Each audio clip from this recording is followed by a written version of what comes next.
all the citizens belonging to the various orders of Varna and Ashram then bathed in that place, where even the most grievous sinner can immediately be freed from all sinful reactions.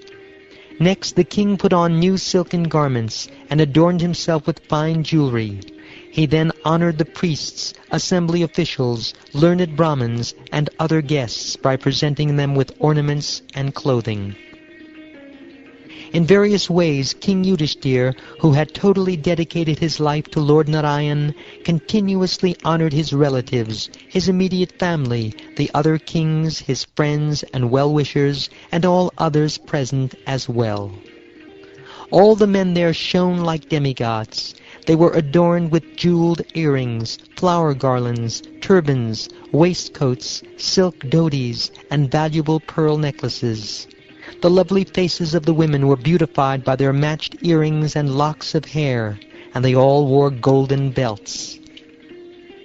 Then the highly cultured priests, the great Vedic authorities who had served as sacrificial witnesses, the specially invited kings, the Brahmins, Kshatriyas, Vaishyas, Shudras, demigods, sages, forefathers, and mystic spirits, and the chief planetary rulers and their followers, all of them, having been worshipped by King Yudhishthira, took his permission and departed, O king, each for his own abode.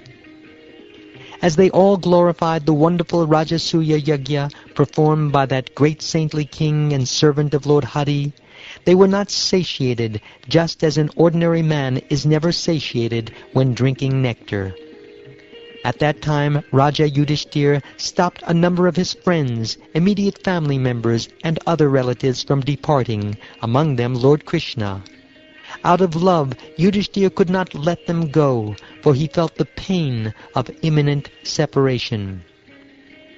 My dear Pariksit, the Supreme Lord remained there for some time to please the king, after first sending Samba and the other Yadu heroes back to Dwarka. Thus King Yudhishthira, the son of Dharma, was at last relieved of his burning ambition, having by the grace of Lord Krishna successfully crossed the vast and formidable ocean of his desires. One day Duryodhana, while observing the riches of King Yudhishthira's palace, felt greatly disturbed by the magnificence of both the Rajasuya sacrifice and its performer, the king, whose life and soul was Lord Achyuta. In that palace, all the collected opulences of the kings of men, demons, and gods were brilliantly manifest, having been brought there by the cosmic inventor Maya Danava. With those riches, Draupadi served her husbands, and Duryodhana, the prince of the Kurus, lamented because he was very much attracted to her. Lord Madhupati's thousands of queens were also staying in the palace.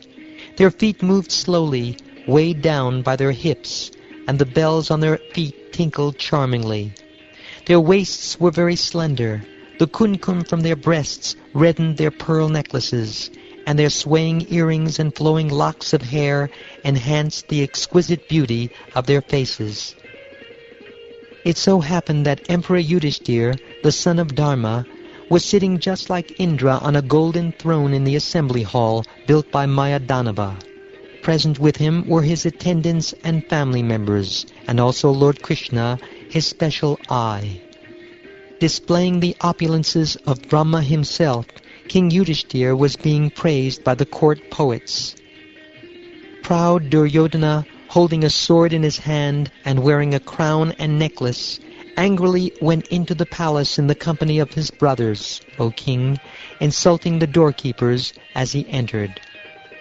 Bewildered by the illusions created through Maya Danava's magic, Duryodhana mistook the solid floor for water and lifted the end of his garment, and elsewhere he fell into the water, mistaking it for the solid floor. My dear Pariksit, Bhima laughed to see this, and so did the women, kings, and others. King Yudhishthira tried to stop them, but Lord Krishna showed his approval.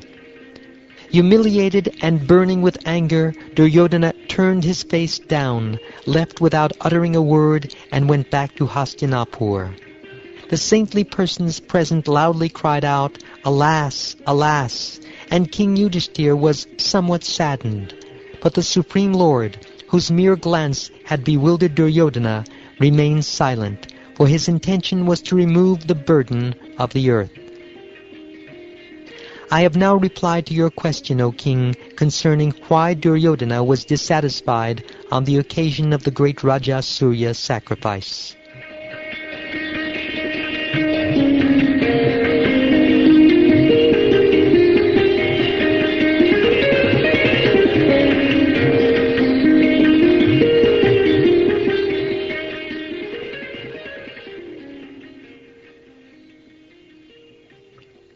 Thus ends the 75th chapter of the 10th canto of the Shrimad Bhagavatam, entitled Duryodhana Humiliated.